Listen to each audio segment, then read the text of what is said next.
नमस्कार, एफसीटीज के night bulletin दिन में बिहार में आपका स्वागत है। आपके साथ मैं मुस्कान। खबरों की शुरुआत करेंगे, लेकिन उससे पहले एक नजर डालते हैं आज की सुर्खियों पर। सीएम सम्राट चौधरी ने की मंत्रियों के साथ मीटिंग। बिहार में बड़े औद्योगिक निवेश को मंजूरी। हाजीपुर में निफ्ट ईएम की सौगात। बिहार में जमीन रजिस्ट्री नियमों में बड़ा बदलाव। सीओ जांच अनिवार्य। मंत्री भगवान सिंह कुशवाहा का विवादित बयान। तेजस्वी पर हमला। पटना में सचिवालय कर्मियों के लिए इलेक्ट्रिक और साथ ही पिंक बस सेवा शुरू। समस्तीपुर में बैलगाड़ी सांस्कृतिक की वापसी। वायरल हुआ गांव का दृश्य। पटना में चैन स्नैचिंग से दहशत। महिला से दिन दहाड़े वारदात। सासाराम में बालू लदे ट्रैक्टर ने सिपाहियों को रौंदा। हालत गंभीर। पटना और जमुई में ईओयू की रेड। इंजीनियर के घर से करोड़ों की बरामदगी। बिहार में मौसम अलर्ट। 38 जिलों में तेज आंधी बारिश की चेतावनी। अब खबरें विस्तार से।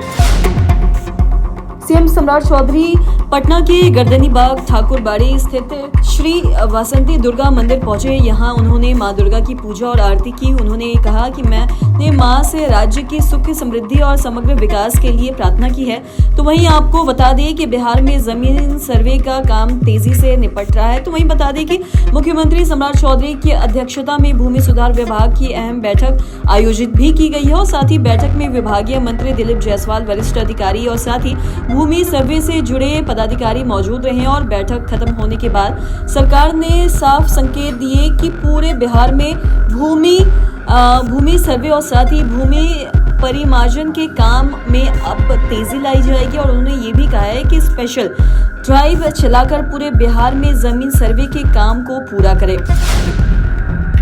बिहार के मुख्यमंत्री और किशनगंज में सीमेंट फैक्ट्री को मंजूरी दी गई है। बता दें कि सीएम सम्राट ने एक्स पर लिखा, बिहार में औद्योगिक निवेश का नया अध्याय शुरू हो गया है और राज्य निवेश प्रोत्साहन बोर्ड SIPB की 67वीं बैठक में मुजफ्फरपुर और साथ ही किशनगंज में डालमिया और साथ ही अंबुजा सीमेंट की बड़ी इकाइयों को स्वीकृति दी गई है और साथ ही में 16 परियोजनाओं को स्टेज 1 और साथ ही क्लियरेंस और साथ ही 4 परियोजनाओं को वित्तीय मंजूरी मिली है और साथ ही सीमांचल के युवाओं को अब रोजगार के लिए घर छोड़ने की भी जरूरी नहीं है। और साथ ही बता दें कि उद्योग खुद उनके द्वार तक आ रहे हैं और साथ ही वहीं बिहार को फूड प्रोसेसिंग का राष्ट्रीय केंद्र बनाने की दिशा में एक ऐतिहासिक कदम उठाया गया है। और वैशाली जिले के हाजीपुर में देश के तीसरे निफ्ट ईएम राष्ट्रीय खाद्य प्रौद्योगिकी उद्यमिता एवं प्रबंधन संस्थान की स्थापना को मंजूरी दी गई है और जो 100 एकड़ में विकसित होगा। बिहार सरकार ने जमीन रजिस्ट्री के नियमों में बड़ा बदलाव किया है और साथ ही अब किसी भी जमीन की रजिस्ट्री से पहले संबंधित अंचल अधिकारी सीओ की जांच और साथ ही मंजूरी जरूरी होगी। सरकार का कहना है कि इससे फर्जी रजिस्ट्री, नकली और साथ ही कागजात और साथ ही जमीन विवाद काम होंगे। नई व्यवस्था के तहत खरीदार और साथ ही विक्रेता को सबसे पहले ई निबंधन पेट्रोल पर ऑनलाइन आवेदन करना होगा और साथ ही इसमें जमीन से जुड़े सभी जरूरी दस्तावेज अपलोड करने होंगे और साथ ही इसके बाद अंचल कार्यालय जमीन की जांच करेगी और रिपोर्ट तैयार करेंगे। और साथ ही बता दें कि रिपोर्ट आने के बाद ही रजिस्ट्री की प्रक्रिया पूरी होगी और आवेदन में खाता नंबर, खेसरा नंबर, जमीन का क्षेत्रफल, जमाबंदी नंबर और साथ ही 14वीं और साथ ही विक्रेता का नाम देना अनिवार्य होगा। सासाराम पहुंचे बिहार सरकार के मंत्री भगवान सिंह कुशवाहा ने कानून व्यवस्था को लेकर बड़ा बयान दिया है। उन्होंने ये भी कहा है कि पुलिस अपराधियों के खिलाफ सख्त कार्रवाई करे और साथ ही जरूरत पड़ने पर इनकाउंटर कर उन्हें लंगड़ा और बना दे। साथ ही बता दें कि मंत्री ने ये भी कहा है कि राज्य सरकार अपराध और साथ ही अपराधियों के प्रति जीरो टॉलरेंस की नीति पर काम कर रही है। और इस दौरान उन्होंने तेजस्वी यादव पर भी हमला बोला है। उन्होंने आरोप लगाया है कि तेजस्वी यादव अपराधियों के मामले में भी जातिवाद की राजनीति कर रहे हैं। और मंत्री ने ये भी कहा कि बिहार में विकास और कानून व्यवस्था दोनों पर सरकार लगातार काम कर रही है। और उन्होंने ये भी कहा कि सम्राट चौधरी के नेतृत्व में बिहार तेजी से आगे बढ़ रही है और आने वाले समय में राज्य विकास की नई ऊंचाइयों को छुएगी। और मंत्री के बयान के बाद प्रदेश की राजनीति भी गर्मा गई है।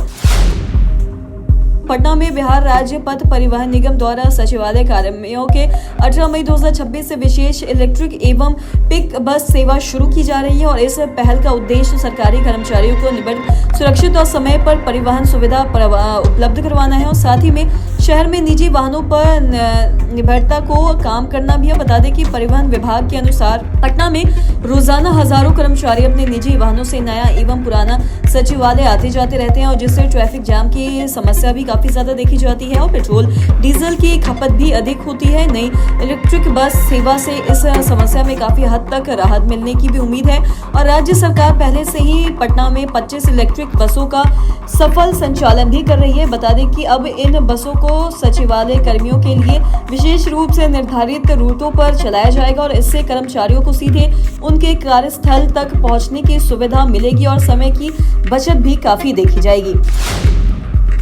समस्तीपुर जिले के केवस निजामत पंचायत में एक अलग तस्वीर सामने आई है। बता दें कि जहां ग्रामीणों ने पारंपरिक साधनों का इस्तेमाल फिर से शुरू कर दिया और साथ ही एक किसान ने बताया है कि अब मकई ढोने के लिए ट्रैक्टर की जगह बैलगाड़ी का उपयोग कर रहे हैं, जबकि पहले वो खेतों की फसल और साथ ही ट्रैक्टर से लाते थे। किसान का कहना है कि मौजूदगी हालात और साथ ही बढ़ती लागत को देखते हुए बदलाव किया गया है और साथ ही वहीं कुछ युवाओं ने भी मोटरसाइकिल छोड़कर बैलगाड़ी से मॉर्निंग वॉक के लिए पार्क जाने का भी तरीका अपनाया है, जिससे इलाके में चर्चा काफी ज्यादा तेज हो गई है। और साथ ही बता दें कि ग्रामीणों का कहना है कि वो प्रधानमंत्री नरेंद्र मोदी के विचारों साथ ही देश हित में लिए जा रहे फैसलों का समर्थन करते हैं और उनका मानना है कि वैश्विक परिस्थितियों और साथ ही बदलते समय में वैकल्पिक और साथ ही सस्ते साधनों को अपनाना जरूरी है। यह पूरी घटना अब सोशल मीडिया पर वायरल हो रही है और लोग इसे पर अलग अलग प्रतिक्रिया भी दे रहे हैं।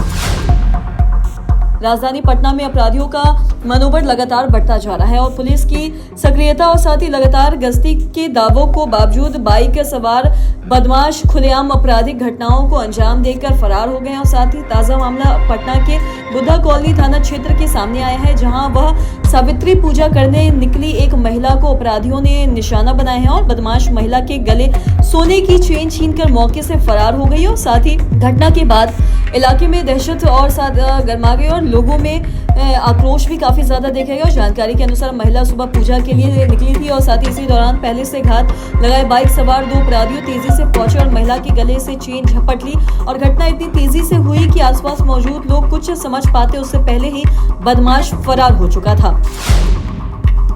बिहार में बालू माफिया बेखौफ हो चुके हैं। बता दें कि सासाराम में शनिवार सुबह एक बालू लदे ट्रैक्टर ने ड्यूटी पर तैनात सिपाही को रौंद दिया और यह घटना नो एंट्री क्षेत्र में ट्रैक्टर को रोकने के दौरान हुई और जहां पे घायल सिपाही मुकेश कुमार को गंभीर रूप से सदर अस्पताल में भर्ती कराया गया और जहां उन्हें हायर सेंटर रेफर कर दिया गया और ट्रैक्टर का पिछला पहिया सिपाही मुकेश कुमार के शरीर के ऊपर से गुजर गया, जिससे वो गंभीर रूप से घायल होकर मौके पर ही गिर पड़े और साथ ही स्थानीय लोगों ने तुरंत उन्हें सदर अस्पताल के ट्रॉमा सेंटर पहुंचा दिया और घटना के तुरंत बाद स्थानीय लोगों ने बहादुरी दिखाते हुए बालू लदे ट्रैक्टर का पीछा कर उसे पकड़ लिया और हालांकि चालक मौके से फरार होने में सफल रहा और ट्रैफिक डीएसपी अमरकांत ने अस्पताल पहुंचकर घायल जवान का हालचाल जाना। बिहार में ग्रामीण कार्य विभाग के एग्जीक्यूटिव इंजीनियर के घर शनिवार को आर्थिक अपराध इकाई ईओयू ने रेड की और पटना और साथ ही जमुई के 4 ठिकानों पर यह छापेमारी हुई और पटना की मजिस्ट्रेट कॉलोनी के जगत वेला अपार्टमेंट में फ्लैट नंबर F2 से 40 लाख रुपए कैश मिले हैं और यहां क्रैश डिजिटल लॉकर में रखे गए थे और 40 लाख के आभूषण बरामद किए गए हैं और इसके अलावा जमीन संबंधित कई लैंड डीडर्स और साथ ही निवेश के कागजात और बैंक अकाउंट्स की जानकारी ईओयू को मिली है और सुबह करीब 8:30 बजे ईओयू के अधिकारी कार्रवाई के लिए पहुंचे थे और जमुई में करीब 7 घंटे उनके आवास पर ऑफिस के खंगाला गया और जमुई में रेड के दौरान 8 लाख कैश भी मिले हैं और साथ ही LIC में निवास के कुछ पेपर भी मिले हैं और हालांकि इंजीनियर गोपाल कुमार का कहना है कि बरामद कैश का उनके पास हिसाब है और गोपाल कुमार जमुई के झाझा में ग्रामीण कार्य विभाग में एग्जीक्यूटिव इंजीनियर है। बिहार में मौसम काफी बदल रहा है। बता दें कि पटना मौसम विज्ञान केंद्र ने 20 मई को पूरे राज्य में ऑरेंज अलर्ट जारी कर दिया है और 21 और 22 मई को कई जिलों में येलो अलर्ट जारी कर दिया है और तेज आंधी बारिश और वज्रपात को लेकर लोगों को सतर्क रहने की सलाह दी गई है और पटना मौसम विज्ञान केंद्र के मुताबिक 20 मई को पूरे बिहार में मौसम सबसे ज्यादा खराब रहने की भी आशंका है और राज्य के सभी 38 जिलों में ऑरेंज अलर्ट जारी किया गया। मतलब पटना से लेकर पूर्णिया, मुजफ्फरपुर से गया और दरभंगा से भागलपुर, पश्चिम चंपारण से जमुई तक हर जिले में तेज आंधी बारिश और वज्रपात का खतरा रहेगा और इस दिन 50 से 60 किलोमीटर प्रति घंटे की रफ्तार में तेज हवा भी चल सकती है। तो आज के इस वीडियो में इतना ही। अगर आपने चैनल को सब्सक्राइब नहीं किया तो तुरंत कर दें, साथ ही हमारे फेसबुक पेज को लाइक करें। वीडियो देखने के लिए आपका धन्यवाद।